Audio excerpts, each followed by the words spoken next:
So mayroon nga po tayo ditong nakitang po sa mga guys, no. Ito po siya ay mayroon pong sakit at lagi na lang po siya natutulog.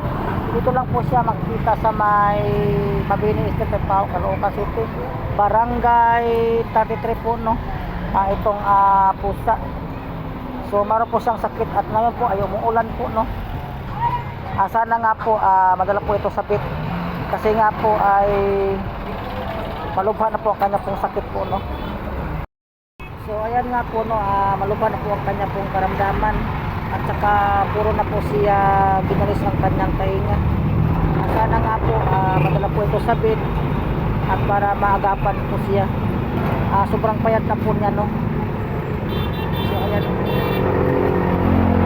saka ginagalis na po ang kanya pong ulo, mga katawan. Sobrang payat na po niya. Kaya ito po sa makakahingi po, no. Dito lang po siya makita sa may Mabini Street, Barangay 33, may tao, Caloocan City, itong si Mingming. So binigyan ko pong aso ng pagkain, puro ayaw na po niyang kumain. Nangihina na po siya at saka marami po siyang mga sugat. Nangihina po siya, no. Sana nga po madala po ito sa sabit. So ayan po yung kanyang itsura, oh.